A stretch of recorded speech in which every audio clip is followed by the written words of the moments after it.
Assalamualaikum warahmatullahi wabarakatuh. Salam sejahtera untuk kita semua. Kembali saya Catur Sasongko hadir kali ini mempresentasikan materi yang ada di buku Pengantar Akuntansi 2 Adaptasi Indonesia yang diterjemahkan dan diadaptasi dari buku Accounting karangan Warren dan kawan-kawan. Diadaptasinya sesuai dengan pernyataan standar akuntansi keuangan yang berlaku di Indonesia ya. Nah, yang akan saya bahas hanya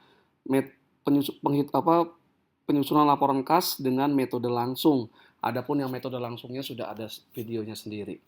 Ya, nah kalau Anda ingin mengetahui juga tentang metode yang tidak langsung dalam menyusun laporan arus kas dari aktivitas operasi, silahkan kunjungi e-learning.penerbitsalemba.com ya, yang Anda bisa peroleh kode aksesnya dengan membeli tentu saja buku yang original Pengantar Akuntansi 2 Adaptasi Indonesia edisi 4 atau Anda membeli kode aksesnya yang di e-learning.penerbitsalemba.com, cari e-learning Pengantar Akuntansi 2 edisi Adaptasi Indonesia Warren dan kawan-kawan. Oke, kita mulai ya.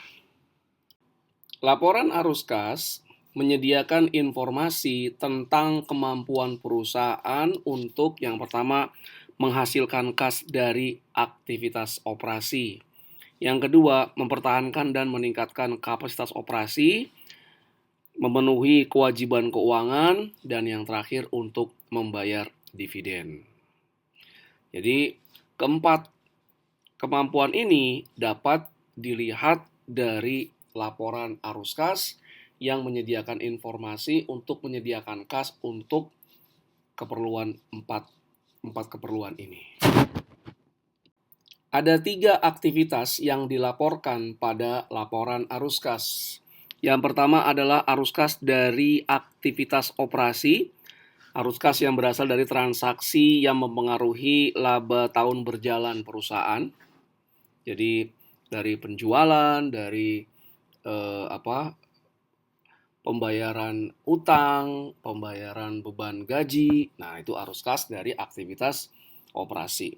Berikutnya adalah arus kas dari aktivitas investasi.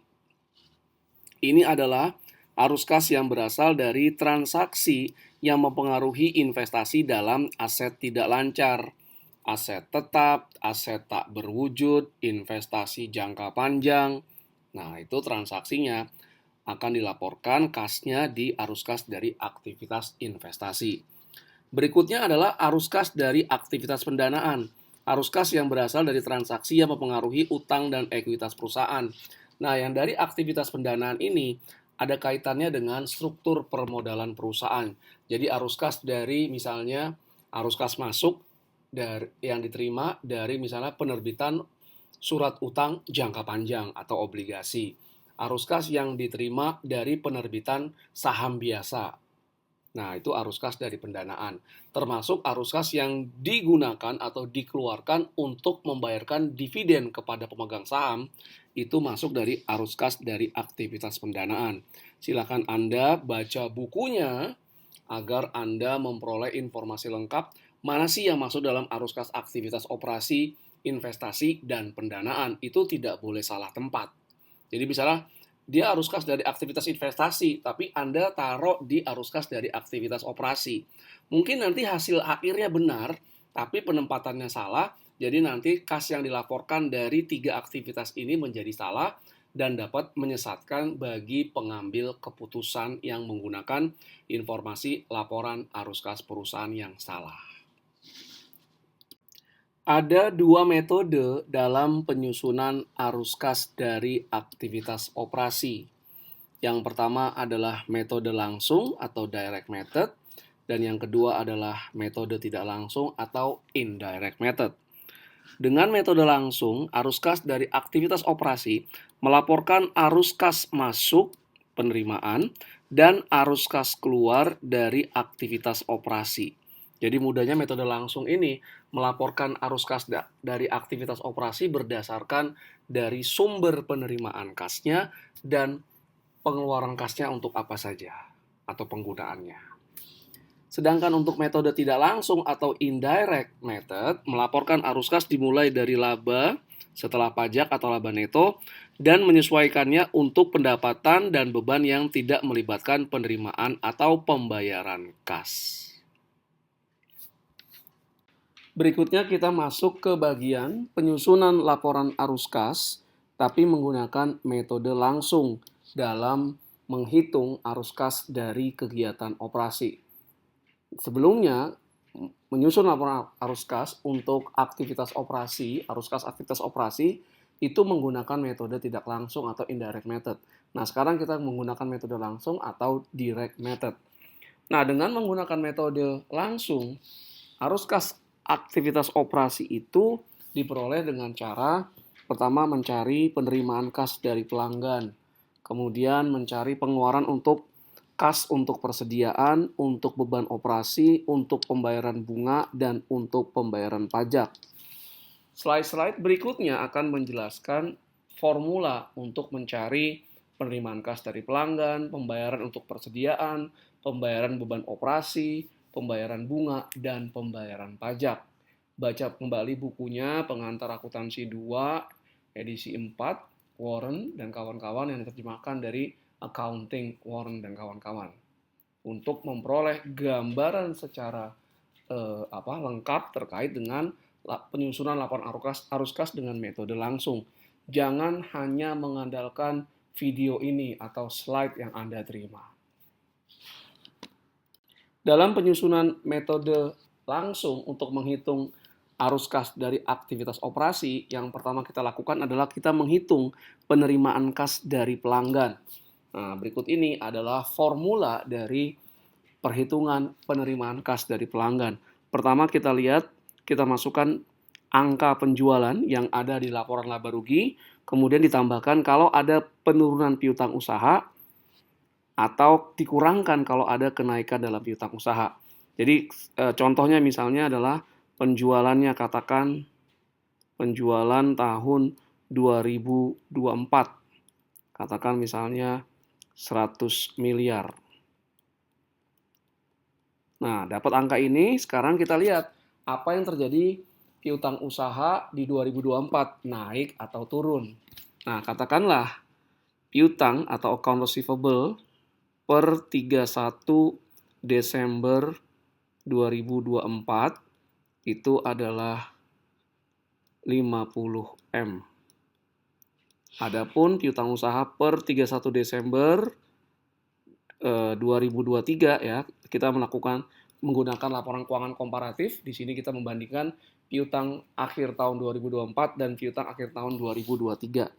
Nah, 2023 katakanlah misalnya piutangnya 40 M. Nah, berapa arus kas yang diterima dari pelanggan? Penjualannya 100 miliar. Kemudian kita lihat di sini, piutang 2023 40 M, piutang 2024 50 M.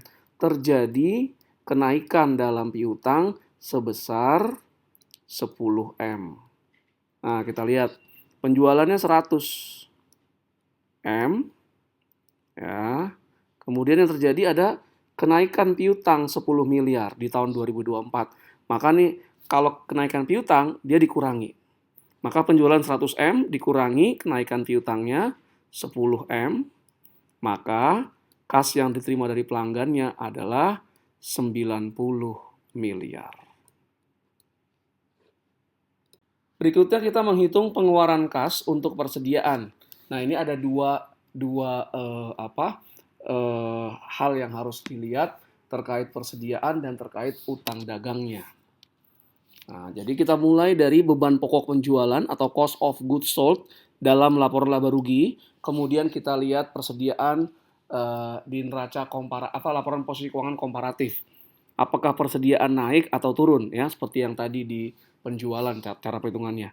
Kalau terjadi kenaikan persediaan di tahun 2024, maka itu ditambah kenaikan dalam persediaan. Kalau persediaan turun, dikurangi penurunan persediaan. Kemudian untuk utang dagang, kalau utang dagangnya naik dia ditambah, utang dagangnya turun dia berkurang.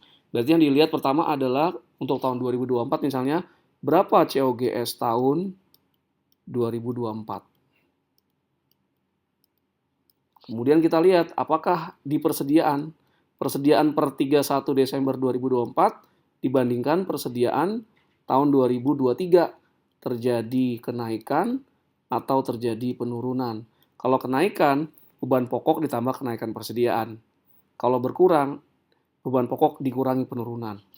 Nah, setelah dilakukan penyesuaian dengan persediaan, kita lakukan penyesuaian dengan utang. Nah, utang, kita lihat utang usaha ya. Utang usaha ini berasal dari pembelian persediaan atau bahan baku misalnya. Nah, ini kita lihat apakah utang usahanya di 2024 dibandingkan 2023 itu naik atau justru turun. Kalau turun, maka ditambahkan, kalau naik, maka dikurangkan. Akan dapat kita pembayaran kas untuk pembelian persediaan. Terlihat rumit ya, kayaknya ada formula seperti ini. Tapi kalau Anda semua sering melakukan berlatih atau mengerjakan latihan soal terkait penyusunan arus kas dengan metode langsung, maka ini secara otomatis akan tertanam dalam otak Anda. Makanya latihan dan jangan lupa beli buku yang original untuk memperoleh digital learning ya, e-learning yang dapat Anda akses secara gratis yang isinya soal pembahasan, kuis, dan video pembelajaran. Berikutnya adalah pengeluaran kas untuk beban operasi atau operating expense. Nah, ini dimulai dengan kita mencari beban operasi dalam laporan laba rugi selain penyusutan. Nah, kenapa penyusutan dikeluarkan? Karena penyusutan adalah beban yang tidak ada uang kasnya atau non-cash expense.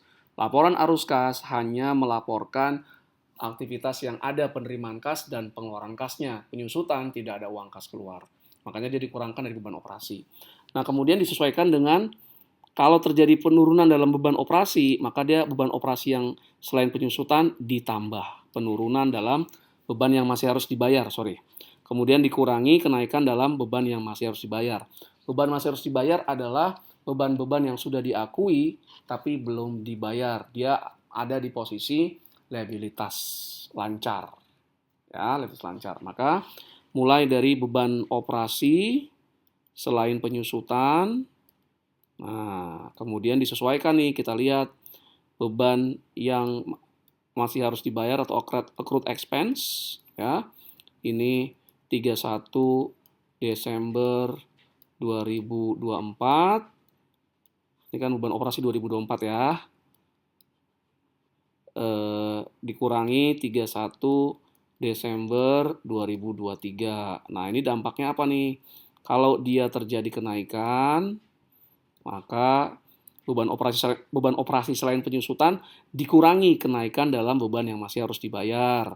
Kalau ini hasilnya turun, maka beban operasi ditambah penurunan dalam beban yang masih harus dibayar.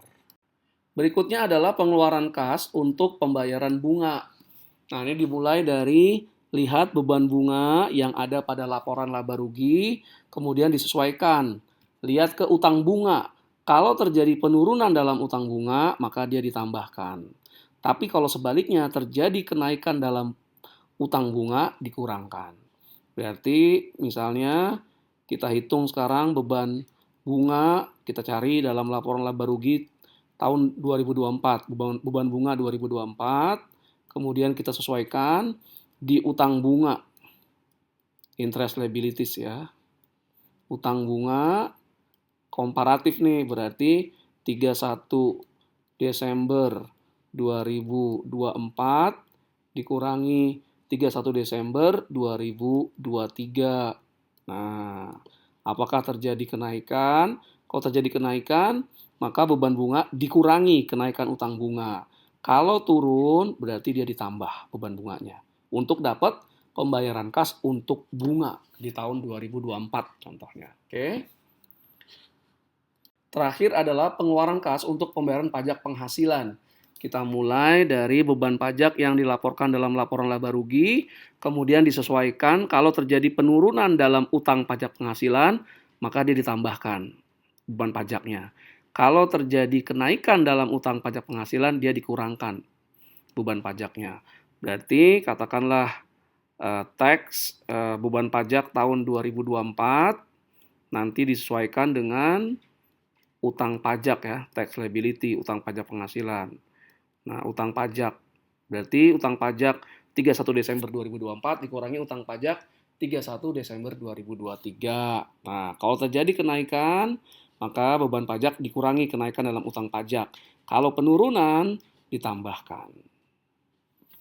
Nah, berikut ini adalah tampilan dari laporan arus kas, di mana metode arus kas dari aktivitas operasi dihitung dengan menggunakan metode langsung atau direct method. Nah, ini kelihatan di sini arus kas aktivitas operasi. Nah, kas diterima dari pelanggan untuk bayar persediaan, bayar beban operasi, bayar bunga dan bayar pajak kita dapatkan, dan ini arus kas neto dari aktivitas operasi. Jadi metode langsung dengan metode tidak langsung hanya berbeda dalam perhitungan arus kas dari aktivitas operasi. Kalau metode tidak langsung, kita mulai dari laba tahun berjalan setelah pajak, kita sesuaikan dengan penyusutan, amortisasi, kemudian kenaikan atau penurunan dalam akun-akun yang menyusun net working capital. Jadi aset lancar selain kas dan liabilitas lancar selain utang dividen. Tapi kalau metode langsung itu kita menghitung arus kas dari aktivitas operasi dari sumber penerimaan dan pengeluaran kasnya.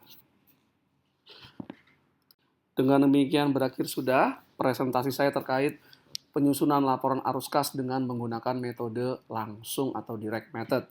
Jangan lupa untuk mengunjungi e-learning.perbisalemba.com, cari e-learning pengantar akuntansi 2 dan e-learning lainnya yang sudah tersedia di e-learning.perbisalemba.com.